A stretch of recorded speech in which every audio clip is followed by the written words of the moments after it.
Hello friends, welcome to my YouTube channel world famous temple. ठीक है, तो आज मैं करनी माता का पूर्ण इतिहास बताऊंगा, जो आप ध्यान से सुनिए। ठीक है, श्री करनी माता के पिता मेहाजी, जो किन्या शाखा के चारण थे, उनको मेहा मांगलिया से सुआप नामक गांव उतक में मिला था, जो जोधपुर जिले की फड़ौदी तहसील में पड़ता है। मेहाजी को सुआप नाम गांव है, जो सुआ ब्राह्मण की रानी कहलाता था। बाद में मेहाजी ने इस गांव का नाम बदलकर सुआप रखा था। इस गांव में लोक देवी श्री कन्या माता का जन्म हुआ था। मेहाजी किन्या का विवाह बाड़मेर के मालानी परगने में अवस्थित वर्तमान बाड़मेर जिले के बालोतरा के आसपास आडाना नामक एक प्राचीन गांव है, उसमें हुआ था। ठीक है, कुछ लोग इस प्राचीन गांव का उल्लेख जैसलमेर की सीमा पर स्थित उडानिया गांव के रूप में भी करते हैं, जो कि एक शोध का विषय निष्कर्ष यह विवाह विक्रम संवत 1422 ईस्वी के आसपास हुआ था। और आदि देवल देवी को भी चारण जाति के शक्ति का रूप माना जाता था। देवल देवी के गर्भ से मेहाजी को एक एक करके 5 पुत्रियां हुई और एक भी पुत्र नहीं हुआ था। इसी कारण मेहाजी सदैव उदास रहा करते थे। एक दिन उन्होंने आदि शक्ति हिंगलाज माता की यात्रा की, जो पाकिस्तान के बलूचिस्तान में स्थित है। कहा जाता है कि भगवती श्री हिंगलाज ने उसकी श्रद्धा एवं भक्ति से प्रसन्न होकर उसे दर्शन दिया और वह मांगने को कहा, तो मेहाजी ने हिंगलाज माँ को प्रणाम कर प्रार्थना की कि मैं चाहता हूँ कि मेरा नाम चले। देवी श्री हिंगलाज तथास्तु कहकर अंतर्ध्यान हो गए। उसके बाद उनकी पत्नी देवल देवी को गर्भ रहा। इस बार मेहाजी को पुत्र प्राप्ति की पूर्ण आशा थी, इसलिए प्रस्तुति काल के निकट आने पर उसे मोटी मुलानी और अक्खा दियानी नाम की 2 दाइयां को देवल देवी की सेवा में लगा दिया। परंतु 10 महीना समाप्त होने की प्रस्तुति नहीं हुई। प्रतीक्षा करते करते 10वां माह छोड़ दिया और 12वां महीना भी निकल गया, 15वां महीना भी निकल गया। ऐसे करते करते इसके परिवार के सभी सदस्यों को चिंता होने लगी। अंत में अक्खा दियानी ये कहकर चली गई कि मैंने आज तक ऐसी प्रस्तुति नहीं देखी, न जाने शिशु कब जन्म लेगा। अक्खानी दियानी तो चली गई और मोडी मुलानी देवी देवल देवी की सेवा करती रही। इसी चिंता में 20 महीने बीत गए। तब तो और भी अधिक चिंता होने लगी। एक रात को देवल देवी को सपने में साक्षात दुर्गा ने दर्शन दिए और कहा कि धैर्य रख, 1 महीने बाद मैं इच्छा से तुम्हारी जन्म लूंगी तुम्हारी कोख से। और अक्खा दियानी ने मेरी अपेक्षा की है, अतः वह पुत्र सुख से वंचित रहेगी तथा मोडी मुलानी को सर्वत्र सम्मान प्राप्त होगा तथा इसके कहे वचन फलीभूत होंगे, क्योंकि उसने मेरी तन मन से सेवा की है। तो विक्रम संवत 1444 को सुआप गांव में आसो सप्तमी के दिन शुक्रवार को ब्रह्म मुहूर्त में आदि देवल देवी को गर्भ से 21 महीने रहने के बाद लोक देवी श्री करनी जी का जन्म होता है। तो इसी पे एक छोटी सी शायरी है। चकलू माडावत री धनी आदि देवल जिणरी कुखे जलमिया किन्याणी करनल। जय मां करनी, जय जय मां करनी। 1444 सातम शुक्रवार आसोज मां उजाल पख आई लियो अवतार। तो करनी माता का जन्म होता है 20 सितंबर 1387 ईस्वी विक्रम संवत 1444 को। श्री करनी जी के जन्म के समय उसकी माँ देवल देवी कुछ समय के लिए मूर्छित हो जाती हैं और मूर्छित अवस्था में वे साक्षात दुर्गा को देखती हैं, जो असीम लावण्य और रूपवती थी। होश में आने पर देवल देवी को आभास होता है कि उसे लड़की हुई है। वे कन्या को देखती हैं तो अपने पास में काली कलूटी चौड़े मुंह की स्थूल देवी वाली पाती हैं। अतः देवल देवी सपने की बात को भ्रम समझ जाती हैं।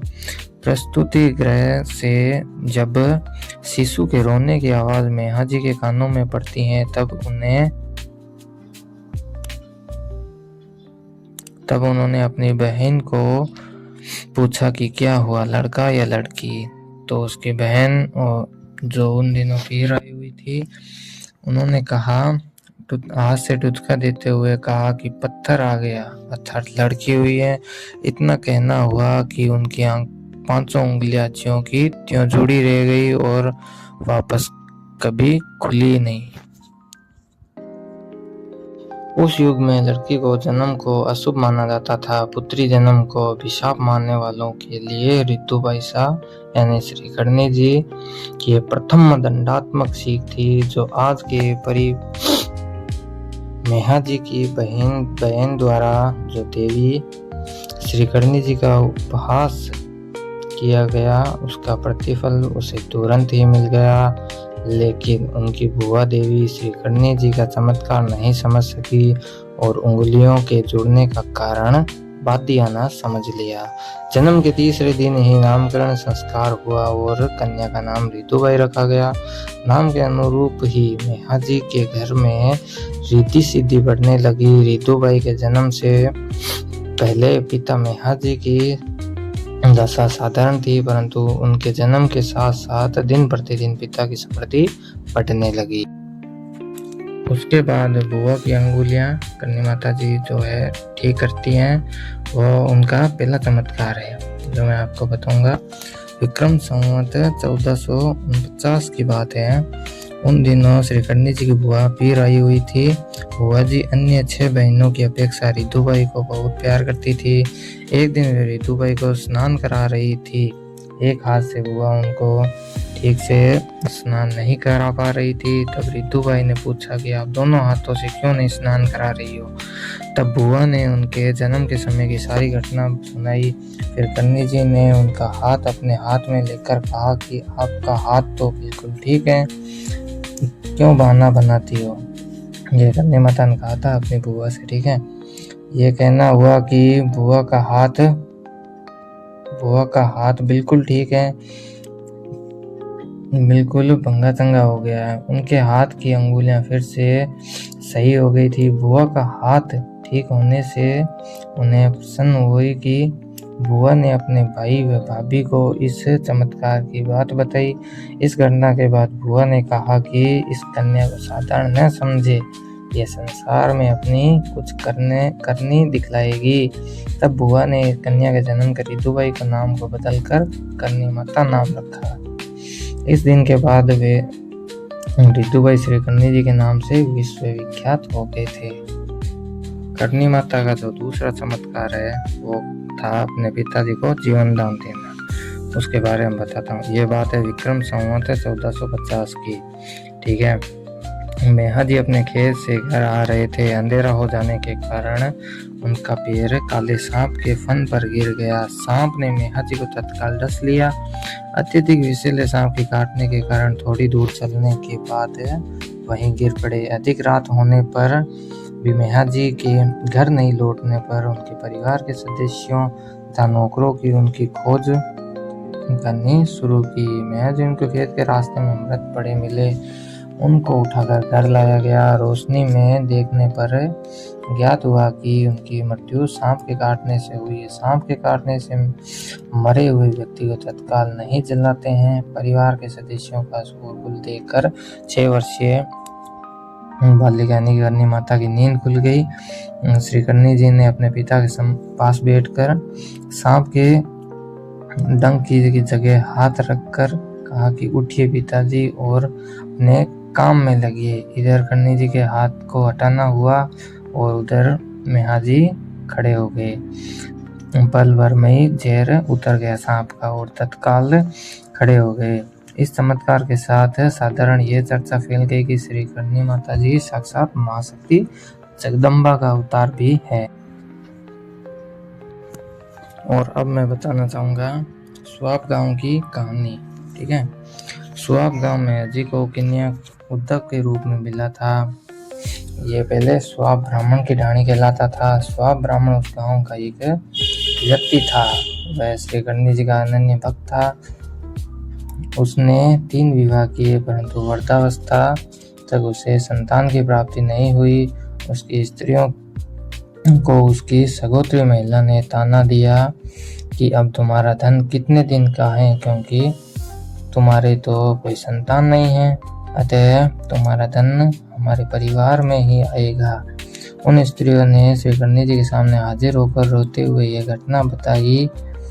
श्री कर्णी जी से उन स्त्रियों का दर्द सहा नहीं गया। तब उन्होंने देवी ने पुत्र प्राप्ति का वरदान दिया, जिसके फलस्वरूप ठीक 10 महीने बाद एक पुत्र हुआ, जिसे हर्षित होकर हुआ कि श्री कर्णी जी की खूब सेवा की।